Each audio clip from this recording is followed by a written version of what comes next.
They found his camera on the riverbank, 340 photographs. Everything intact, crystal clear. The last photo was taken at 4:32 in the afternoon. He was reported missing at 6 p.m. Nobody could explain the 28 minutes in between. His name was David Reiter, 47 years old, Columbus, Ohio, a high school biology teacher who had saved for this trip for 3 years. He wanted to see the Amazon before it was gone. He almost didn't come back, not because of one thing, because of 5. 5 times on that Tuesday, in the span of 14 hours, something in that jungle made a calculation about David Reiter. Not a decision, a calculation.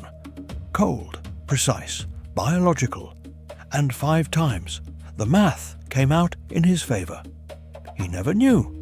This is what he never knew. And by the end of this, you will understand exactly why the Amazon doesn't need to be angry to be the most dangerous place on this planet. It just needs to be itself. The alarm goes off before sunrise. David dresses in the dark, finds his boots by feel, picks one up, and then, because his guide Carlos told him to, on the very first night, in a tone that did not leave room for questions, he turns it upside down and hits the heel against the wooden floor. 3 times. Nothing falls out. He puts the boot on, goes to breakfast, thinks nothing of it. He should think everything of it. 6 days earlier, 40 miles upriver, a 34-year-old schoolteacher did not turn her boot upside down. She was airlifted to Manaus within the hour. She survived, but she spent 4 days in intensive care before the anti-venom fully worked. The animal that put her there was less than 4 inches long. It had been in the boot since 3 a.m., waiting in the dark, with the patience of something that has absolutely nowhere else to be.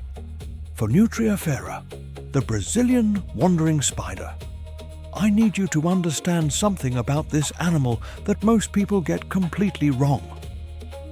Every spider you have ever seen, garage, basement, bathroom corner, every single one ran from you. That is the universal spider response to a human being. Flee, hide, disappear. Phoneutria never learned that, because it never had to. Its venom attacks the nervous system through 17 distinct biochemical pathways simultaneously. Anti-venom researchers spent 11 years just mapping what it does, before they could begin to figure out how to stop it. Think about that. 11 years of PhDs just to understand the damage, before a single year on the cure. But here is the thing about this spider that I want you to carry with you after this video ends. It does not live in the jungle. It lives in human spaces, homes, guest houses, shipping containers. It was found last year in a cargo shipment that arrived at the port of Miami. The customs officer who opened that container did not know what he was looking at. He found out very quickly. He told reporters one thing, one sentence, and I want you to hear it exactly. It didn't run. It came toward me. I've never had an animal do that before. I didn't understand what was happening. David Reiter hit his boot heel on the floor. 3 times. Nothing fell out. That was the first time the Amazon decided to let him live. And the second time, he didn't even know he was being watched. The morning takes them into the Igapo, the permanently flooded forest at the edge of the river channel. Water chest deep in places. Dark, warm, opaque. Tree roots forming a lattice beneath the surface that you cannot see through. Carlos moves through this water with a familiarity that David finds both reassuring and quietly wrong, like watching someone navigate their own house in the dark. The comfort of it implies a lot of practice. At 9:17, Carlos stops, one hand up, without turning around. The gesture means, don't move. Not, look at this. Not, be careful. Don't move. David stops. The water around his thighs is perfectly still. The birds have gone quiet. That specific abrupt silence that happens when something large changes the air in a space. Carlos is looking at the water 7 feet to David's left. David looks too. He sees nothing. Brown water, a root, light through the canopy. He sees nothing. Carlos sees a pair of nostrils. Just nostrils, 2 small raised openings breaking the surface by less than an inch. Motionless. 12 feet of animal suspended beneath them, in water that is the exact same color as the animal's skin. Melanosuchus niger, the black caiman. Here is the fact that changes everything about this animal. The fact that nobody puts in the wildlife documentaries. The black caiman's scales contain a microstructure, a physical arrangement of cells that absorbs light rather than reflecting it. The same principle used in military stealth aircraft. The Amazon engineered stealth technology 200 million years before we did. In dark water, at night. This animal is not camouflaged. It is invisible. Thermal cameras have been used to study them because conventional night vision equipment cannot reliably detect them in their own environment. Here is what Carlos knows that David does not. The caiman has been watching them since they entered the flooded forest. For 22 minutes. Not sleeping, not drifting, watching. Its visual system contains 4 types of color receptors. Humans have 3. It sees wavelengths of light that David's eyes cannot process. It detected the pressure wave of their movement through sensory organs along its jaw, before they were within 100 feet of it. It knew they were coming before they knew where they were going. And then, it made a choice. Recent field research from Brazilian monitoring stations shows that older black caimans demonstrate something researchers call prey profiling. They don't attack everything that moves. They evaluate. 2 humans, moving together, upright, purposeful, not prey, a complication. The caiman sank. Not fast, not dramatically, just down. The nostrils disappeared. The water closed over them without a ripple. Carlos exhaled, pointed a different direction. Neither of them spoke for several minutes. The second time. The third happened at lunch, while David sat completely still, on dry land, eating rice and beans. They stop on a sandbar at the edge of the main channel. Wide river in front of them, 300 yards to the far bank. Brown and slow and enormous. David watches the surface. He has been watching water differently since this morning. He does not go in. He thought about it. It is brutally hot, the kind of total humid heat that makes every piece of clothing feel like an argument. But Carlos told him on day 1, still water. Stay out. Moving water is different. Fast channels are different. Still water is where things wait. What David doesn't know, what Carlos probably doesn't know either, is that the sandbar is upstream of a channel mouth where the water slows to almost nothing and warms by 4 degrees. And in water that is slow and warm and shallow, the Candiru is everywhere. Vandellia cirrhosa, 3 inches long, the width of a pencil, colorless, not pale, not translucent, colorless, genuinely optically transparent. In that water right now, they are present in concentrations that researchers who study this species describe with one word: dense. The Candiru is a hemoparasite, a blood parasite. It finds its hosts by following chemical trails, specifically ammonia and urea, the same compounds found in human urine. DARPA studied its chemoreceptor system. That is not speculation. That is public record. The United States military studied this 3-inch transparent fish because its navigation system is more sensitive and precise than anything we have built for equivalent detection tasks. There is a case in peer-reviewed medical literature, documented, photographed, published in the journal Urology, 1997. A patient, a river. A moment of inattention. The procedure to address the consequences took 90 minutes. General anesthesia. 6 days hospitalized. How common is this? Scientists debate it genuinely, but here is what is not debated. Across the entire Amazon basin, dozens of distinct indigenous cultures, unrelated languages, communities that have never had contact with each other. The prohibition is identical. Do not enter still water. Every culture, every community, arrived at independently, passed parent to child for longer than anyone can trace. Warnings that universal don't come from nothing. David Reiter ate his lunch on the sandbar, watched the river, did not go in. The third time, the fourth, happened while he was crossing water he could see through. Clear water, sand bottom, smooth stones. He thought he was safe. A narrow crossing, thigh deep, fast moving, clear enough to see the bottom. David goes first. Carlos gestures him across. What Carlos is actually doing is watching the downstream bank, a long flat section of muddy shoreline where the water slows on the far side. He is watching it the way you watch a doorway in a house you are not sure is empty. The bank is clear. They cross.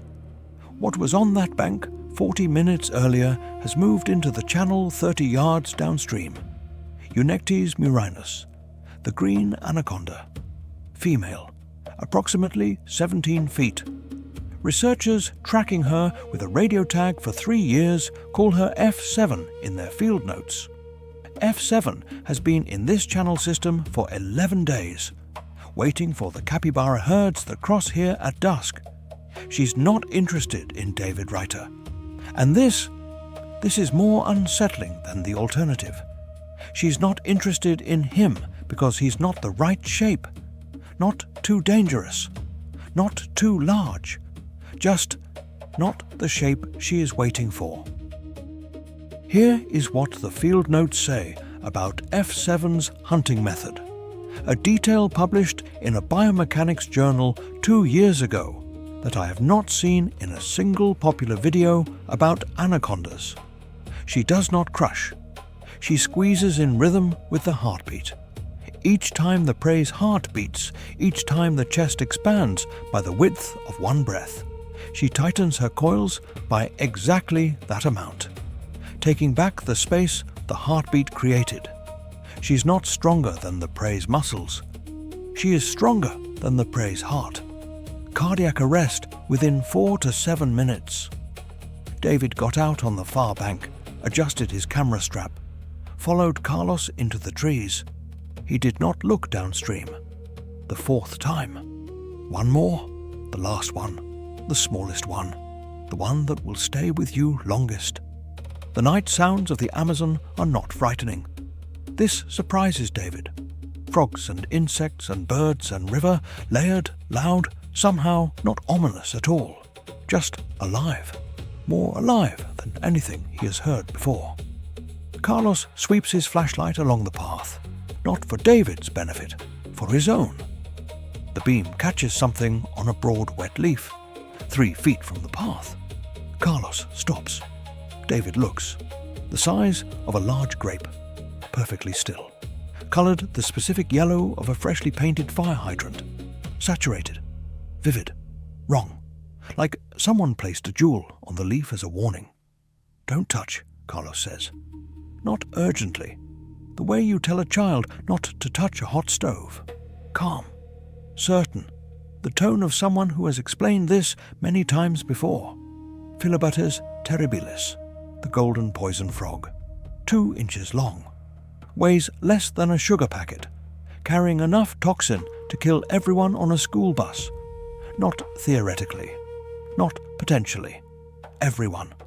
Batrachotoxin, the poison in its skin, does not require a bite. It does not require ingestion. It penetrates intact human skin on contact. You touch it, that's all. No antidote, no reversal protocol. Nothing a hospital can do except watch.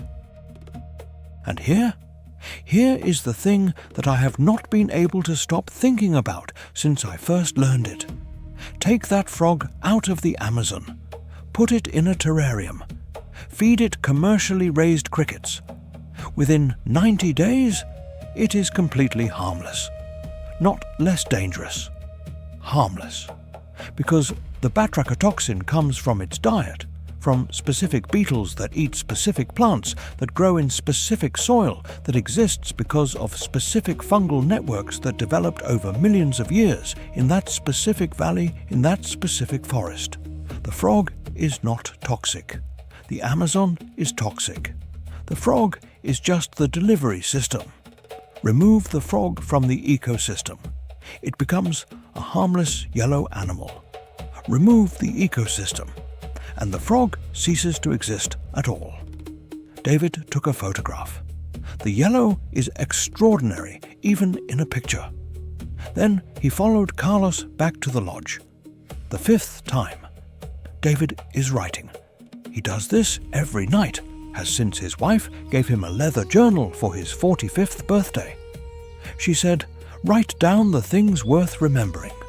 He writes about the flooded forest. He writes about Carlos's hand. He writes about the yellow frog. He does not write about the boot, because he doesn't know about the boot. He does not write about the Candiru, because he stayed out of the water. He does not write about F7, because he crossed 40 minutes after she moved. He writes one sentence, and I want to read it to you exactly. I've never felt more awake, not scared, awake. Like every single thing around me mattered, like the world had decided to pay attention, and it wanted me to pay attention back. He's right, and he doesn't even know the half of it. 5 creatures. A reptile that turned invisibility into physics. A spider that turned aggression into the only evolutionary strategy that worked. A snake that turns the heartbeat of its prey against it. A fish that the US military studies for its navigation system. And a frog that wears its entire ecosystem as a weapon. None of them are monsters. Monsters exist outside the natural order. These animals are the natural order. They are what happens when life competes at maximum intensity for 50 million years, without pause, without mercy, without rest. Every single generation, the ones that were slightly better survived, the ones that weren't, didn't. For 50 million years. The golden poison frog took 50 million years to become what it is. We are clearing the forest that made it at a rate that will finish the job in one human lifetime. Not trees. Answers. 50 million years of solved problems, living in tissue, coded in chemistry, going up in smoke. DARPA was studying the Candiru's chemoreceptor system because it outperforms every detection technology we have built. What else is in there that we haven't found yet? We are burning the library. And unlike any library, these books took 50 million years to write. David Reiter is back in Columbus now. He has 340 photographs. He has his journal. He has the story about the yellow frog that he tells at dinner parties and that nobody quite believes. He went to see the Amazon before it was gone. He almost didn't come back. 5 times. And he misses it. That is the thing about surviving a place like that. You don't come back afraid. You come back awake. Here is what I want from you. Not which creature scared you most. Tell me one thing. One thing you are going to notice now that you never noticed before. A bird outside your window. A spider on your wall. The water in a glass. Anything. One thing. Put it in the comments. I read every one. every week. I answer as many as I can. And if this is the conversation you want to keep having, real science, real stakes, no condescension, subscribe. Because the Amazon has 10,000 more stories, and not one of them will leave you the same way it found you. See you next time.